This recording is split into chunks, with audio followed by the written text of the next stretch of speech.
오늘 우리가 하나님 앞에 범죄하게 되는 유형은 세 가지입니다.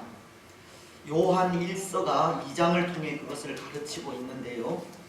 이 요한 1서 2장은 먼저 오늘 우리에게 세상에 있는 것들을 사랑하지 말라고 하시면서 누구든지 세상을 사랑하면 하나님 아버지의 사랑이 우리 안에 거하지 않게 된다고 하십니다. 요한 1서 2장 15절은 이렇게 말씀하고 있기 때문입니다. 이 세상이나 세상에 있는 것들을 사랑하지 말라. 누구든지 세상을 사랑하면 아버지의 사랑이 그 안에 있지 아니하니. 야고보서도 4장 4절을 통해 동일한 말씀을 하시는 것이 이렇게 말씀하고 있습니다. 가늠한 여인들아, 세상과 벗된 것이 하나님과 원수됨을 알지 못하느냐. 그런즉 누구든지 세상과 벗이 되고자 하는 자는 스스로 하나님과 원수되는 것이니라. 이 세상과 벗이 되고자 하는 자, 곧 이 세상을 사랑하는 것은 하나님의 사랑이 그 안에 머무는 것이 아니라 하나님과 원수되는 것이기에 이 세상이나 세상의 것을 사랑하지 말라고 하신 겁니다. 물론 여기서 말하는 세상의 것은 하나님께서 창조하시고 사랑하시는 세상이 아니라 하나님을 떠나 공중의 권세 잡은 자들의 이 통치를 통해 나타나는 모습, 즉 세상적인 사상이나 가치관 또는 삶의 방식을 말하는 것으로 오늘 우리가 눈으로 보고 살아가는 이 타락한 세상, 부패하여 하나님을 떠난 이 세상을 의미하는 것이라 생각하면 될 것 같습니다. 하나님은 사탄의 통치를 받고 있는 이 땅의 이 세속적인 것들을 사랑하지 말라고 하시는 겁니다. 우리는 이미 옛 본성을 십자가에 못 박은 자들로서 세상의 것을 사랑하는 것은 다시금 이전의 상태로 되돌아가는 것이고 하나님과 원수되는 것이기에 세상을 사랑하지 말라고 하신 겁니다. 그리고는 계속되는 요한 1서 2장 16절을 통해 이렇게 말씀하고 있습니다. 이는 세상에 있는 모든 것이 육신의 정욕과 안목의 정욕과 이생의 자랑이니 다 아버지께로부터 온 것이 아니요 세상으로부터 온 것이라. 사도 요한은 때로 인생이 세상의 것을 사랑하게 되는 것이 이 육신의 정욕과 안목의 정욕과 그리고 이생의 자랑이라는 오늘 사단의 통치를 받고 있는 이 땅의 이 세속적인 것으로부터 나오는 이 세 가지를 통해서라고 한 것입니다.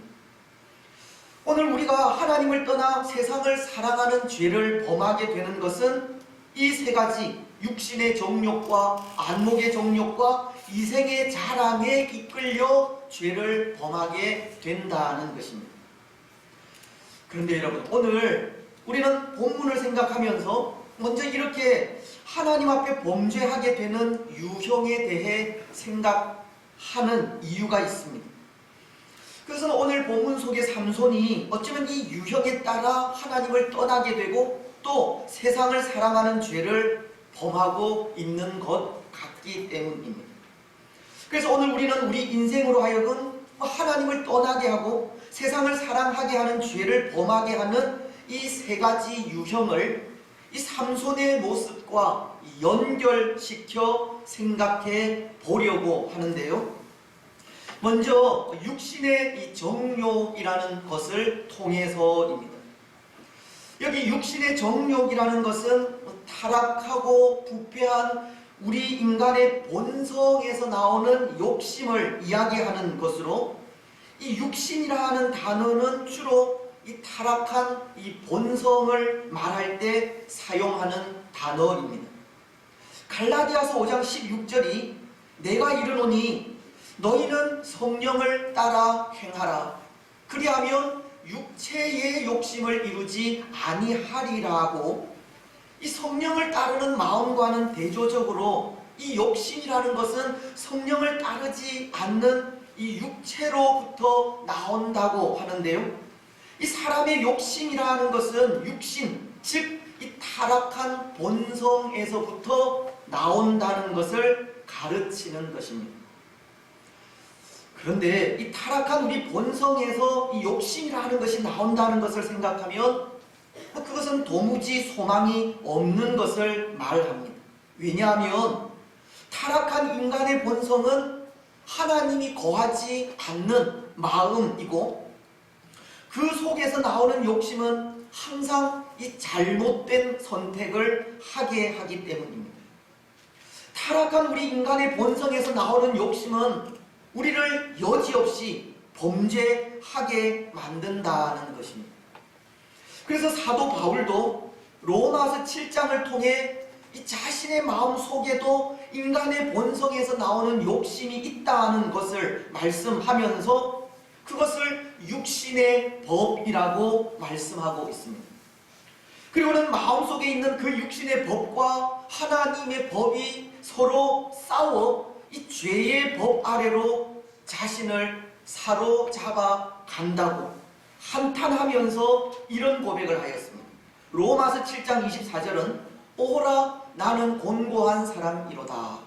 이 사망의 몸에서 누가 나를 건져내랴.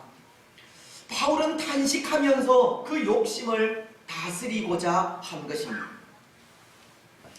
여러분, 사도 바울도 그 속에 있는 부패하고 타락한 본성 때문에 괴로워하고 아파하였습니다. 오늘 삼손에게도 그런 본성이 있음을 보게 된다는 것인데요. 1절은 이렇게 말씀하기 때문입니다.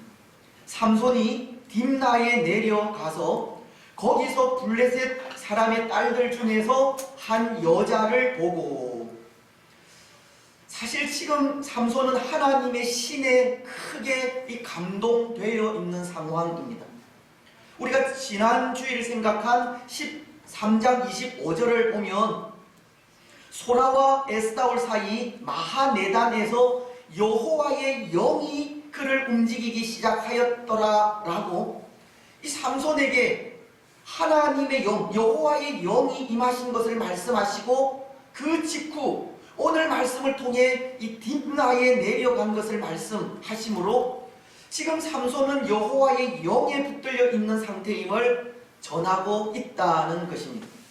굳이 이 상태를 사도 바울의 말로 표현하자면 지금 삼손은 이 육신이 이끄는 법보다 하나님의 법이 더 우위를 차지하고 있는 상태인 것입니다. 그래서 하나님의 그 충만한 이 권능에 사로잡혀 어떤 큰 일을 하기 위해 지금 블레셋의 도시 이 딥나로 내려간 것을 암시해 주고 있는 겁니다. 그런데 여러분, 그런 삼손에게 어떤 일이 일어나고 있습니까? 거기서 블레셋 사람의 딸들 중에 한 여자를 보고 그를 아내로 삼겠다고 그 부모에게 떼를 쓰고 있습니다. 2절은 이렇게 말씀하기 때문입니다. 올라와서 자기 부모에게 말하여 이르되 내가 딥나에서 블레셋 사람의 딸들 중에서 한 여자를 보았사오니 이제 그를 맞이하여 내 아내로 삼게 하소서 하매. 여러분, 지금 삼손의 이 모습을 통해 그가 육신의 정욕에 빠져 있는 모습을 찾아볼 수 있겠습니까? 여기 삼손이 올라왔다고 하는 이 말은 1절 하반절을 통해 그가 딥나에서 블레셋 사람의 딸들 중에 이 한 여자를 보고 난 이후에 깊이 생각을 하거나 살펴볼 여유조차 갖지 않고 곧바로 이 부모가 있는 소라 땅으로 올라간 것을 말하는 것인데요. 이것은 그의 그 타락한 본성에서 나온 이 욕심이 하나님의 법과 싸워서 이긴 것을 말해주고 있는 것입니다. 때로 4절 말씀은 그 일이 하나님께로부터 나왔다고 말씀은 하고 있지만, 어쩌면 삼손은 사도 바울이 그 속에 있는 육신의 법과 하나님의 법이 서로 싸운 이 치열한 영적인 싸움과도 같은 싸움도 없이 이 육신의 법에 의해서 한순간에 무너져 내린 것을 말씀하기도 하는 것입니다. 그리고는 그 무너진 영적인 삶을 되돌아보려고 그 어떤 노력도 없이 즉시 육신의 법이 이끄는 대로 행동을 하고 있습니다. 말씀은 그 부모에게 블레셋 여자를 아내로 삼게 해달라는 말을 하였다고 하기 때문입니다. 여기 이 말은 이미 자신의 생각으로 결정된 그 일을 일방적으로 선포하듯 강경하게 요구하는 의미의 말입니다. 이 삼손은 사도 바울과는 달리 육신의 법과 싸워서 이기려는 그 어떤 노력도 없이 육신의 정욕에 빠져 죄를 범하게 된 것을 말씀하고 있는 겁니다. 삼손은 하나님이 금하신 세상의 것을 사랑하게 되었다는 것입니다. 그런데 여러분, 오늘 우리는 이 모습을 통해 분명히 깨달아야 하는 것이 있습니다. 그것은 우리 속에 있는 부패한 본성과 싸워야 한다는 겁니다. 치열한 영적인 싸움을 해야 한다는 겁니다. 아직도 우리 속에는 이 부패한 본성이 남아있기에 그것과의 처절한 싸움 없이는 이 삼손과도 같이 넘어지고 실패할 수밖에 없다는 것입니다. 우리 마음의 그 부패한 본성이 이끄는 그대로 놓아둔다면 다시는 회복할 수 없는 지경에까지 이르게 될지도 모르는 겁니다. 또 하나님은 부패한 우리의 모습 그대로 내버려 두실 수도 있기 때문입니다. 요한계시록은 22장 11절을 통해 이렇게 말씀하고 있기 때문인데요. 불의를 행하는 자는 그대로 불의를 행하고, 더러운 자는 그대로 더럽고, 의로운 자는 그대로 의를 행하고, 거룩한 자는 그대로 거룩하게 하라. 하나님은 불의한 자와 더러운 자가 그대로 그 더럽고 불의한 일을 계속하도록 내버려 두라고 하시는 겁니다. 오늘 우리가 부패한 본성과 싸우지 않고 그대로 그 본성이 이끄는 대로 놓아두게 된다면 영원토록 회복할 수 없게 된다는 것입니다. 부패한 본성과는 싸우지 않으면 안 되는 것입니다. 그래서 사도 바울도 우리에게 힘써 영적 싸움을 싸우라고 한 것입니다. 디모데전서는 6장 12절을 통해 이렇게 말씀하기 때문입니다. 믿음의 선한 싸움을 싸우라. 영생을 취하라. 이를 위하여 네가 부르심을 받았고 그 많은 증인 앞에서 선한 증언을 하였도다. 그렇습니다. 사랑하는 여러분, 이 육신의 정욕에 빠지면 헤어나오기가 쉽지 않습니다. 오늘 우리는 믿음의 선한 싸움을 싸워가야 하고 그 싸움을 통해 부패한 우리 본성을 이겨가야 합니다. 부패한 본성에서 나오는 욕심을 물리쳐 이겨야 합니다. 사도 바울이 로마서 7장 25절 상반절을 통해 우리 주 예수 그리스도로 말미암아 하나님께 감사하리로다라고 우리의 대장 되시는 예수 그리스도를 힘입어 육신의 법과 담대히 싸워가기를 원하시듯 그리스도 예수를 힘입어 우리로 범죄하게 하는 이 부패한 본성과 우리는 날마다 싸워가야 하고 날마다 싸워서 이겨야 하는 것입니다. 여러분, 오늘 우리 가운데 있는 이 육신의 법 날마다 싸워서 이겨가시기를 바랍니다. 그래서 그 싸움을 통해서 하나님과 원수가 아니라 항상 하나님의 사랑 안에 거하시기를 바랍니다. 이제 두 번째, 우리로 하여금 하나님을 떠나게 하고 세상을 사랑하게 하는 죄를 범하게 하는 것은 안목의 정욕이라고 합니다. 근데 여기 이 안목의 정욕은 무엇을 말하는 것이겠습니까? 이 안목의 정욕은 우리가 보는 이 눈을 통해 추구하게 되는 욕망을 말합니다. 사실 우리 눈은 우리 몸의 여러 감각기관 중에서 이 쾌락을 감지하는 이 첫 번째 통로라고 할 수 있는데요. 우리 사람이 이 악한 욕망에 사로잡히게 되면 이 눈은 사람의 그런 욕구를 충족시켜주는 이 도구가 되는 것입니다. 한 예로 이 하와가 뱀의 유혹에 빠져 이 선악과를 바라보게 되었을 때 그때 말씀은 그 모습에 대해 이렇게 표현하고 있습니다. 창세기 3장 6절은 여자가 그 나무를 본즉 먹음직도 하고 보암직도 하고 지혜롭게 할 만큼 탐스럽기도 한 나무인지라. 여자가 그 열매를 따먹고 자기와 함께 있는 남편에게도 주매 그도 먹은지라. 하와가 악한 욕망에 사로잡혀 이 선악과를 보게 되었을 때 그때 선악과는 먹음직도 하고 보암직도 하며 지혜롭게 할 만큼 탐스러운 열매로 보이게 되었다는 것입니다.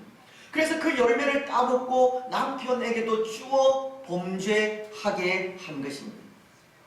다윗도 그렇지 않습니까? 다윗도 왕궁 옥상을 거닐다 이 목욕하는 밧세바를 그 눈으로 보고 범죄하게 되었습니다. 그래서 불트만이라는 신학자는 이 안목의 정욕을 성적 정욕으로 해석하기도 하였습니다. 오늘 삼손이 안목의 정욕에 빠지게 되었다 하는 것도 그런 의미입니다.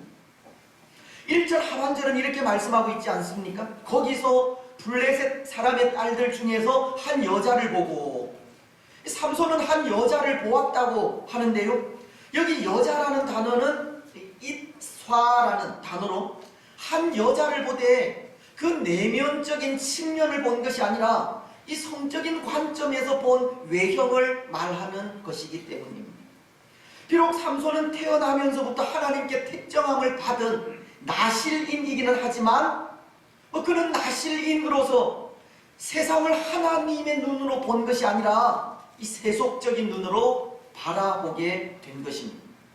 부패한 인간의 본성에서 나오는 욕망으로 세상을 바라보게 된 것이고 그 결과 범죄하게 되었습니다.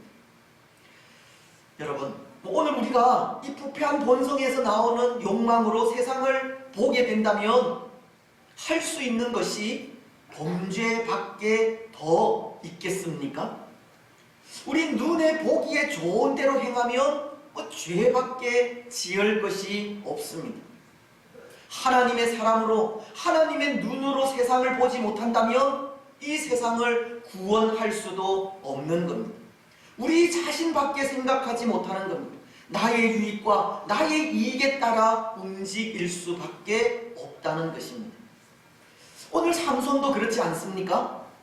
하나님은 이스라엘에게 이방 여인과의 결혼을 금지시키셨고 또 그것을 이유로 블레셋 사람의 딸과의 결혼을 반대하는 부모에게 삼손은 이렇게 말을 하고 있기 때문입니다. 3절 하반절인데요, 삼손이 그의 아버지에게 이르되 내가 그 여자를 좋아하오니 나를 위하여 그 여자를 데려오소서 하니라. 이 율법에 따라 이방 여인과의 결혼을 반대하는 그 부모에게 삼손은 내가 그 여자를 좋아하오니 나를 위하여 그 여자를 데려오라고, 그는 나실인으로서의 책무도 망각하고 이 부모에게도 불순종하는 죄를 범하고 있는 것입니다. 삼손은 오직 자기 자신밖에 생각하지 않고 있다는 겁니다. 그 눈에 보기에 좋은 대로만 행하고 있는 겁니다. 사실 이것은 참 무서운 일인데요, 물론 모든 죄가 다 그렇겠지만 이 안목의 정욕에 빠지게 되면 부모님도 하나님의 말씀도 필요 없다는 것입니다. 삼손의 아버지는 부모로서 이 삼손에게 블레셋 여인은 이방 여인이기에 결혼할 수 없노라 라고 하였고, 또 이방 여인과 결혼하는 일은 하나님의 법에도 어긋나는 일이지만 이 안목의 정욕에 빠진 삼손에게는 그것이 아무 소용이 없었던 겁니다. 내가 그 여자를 좋아하는데 하나님의 말씀이 무슨 상관이냐는 겁니다. 여러분, 참 무섭지 않습니까? 오늘 우리도 악한 욕망에 사로잡히게 되면 이렇게 될 수 있습니다. 하나님의 말씀도 필요 없게 되고 하나님도 필요 없게 됩니다. 주위 사람들의 충고도 권면도 다 필요 없게 됩니다. 오직 내 눈에 보기 좋은 대로 내 마음이 원하는 대로 행할 뿐입니다. 여러분, 혹 오늘 우리에게 이런 모습이 없습니까? 우리가 원하는 목적, 하고자 하는 뜻을 이루기 위해 하나님을 잊어버리고 있지는 않습니까? 하나님의 말씀도 팽개치고 있지는 않습니까? 주위 사람들의 권고나 권면도 다 무시하고 있지는 않습니까? 우리 자신이 필요한 것을 얻기 위해 괴테가 쓴 파우스트처럼 사단에게도 우리의 영혼을 파는 그런 일을 행하고 있지는 않습니까? 하지만 사실은 더 무서운 것이 우리가 안목의 정욕에 빠져 하나님을 잊어버릴 때 하나님은 우리를 기억도 하지 않는다는 겁니다. 사실 하나님은 우리의 죄와 허물을 기억하지 않는 분이신데요, 예레미야서가 31장 34절 하반절을 통해 이렇게 말씀하시기 때문입니다. 내가 그들의 악행을 사하고 다시는 그 죄를 기억하지 아니하리라. 여호와의 말씀이니라. 여호와 하나님은 우리가 우리의 죄와 허물을 내어놓고 회개할 때 그것을 기억도 하지 않는 분이시지만 이 악한 욕망에 사로잡혀 하나님의 말씀도 하나님도 선지자의 권고나 충고도 그 삶을 통해 세상의 것이 아니라 하나님만을 사랑하고 항상 하나님 사랑 안에 거하는 복된 성도들이 되시기를 주님의 이름으로 축복합니다.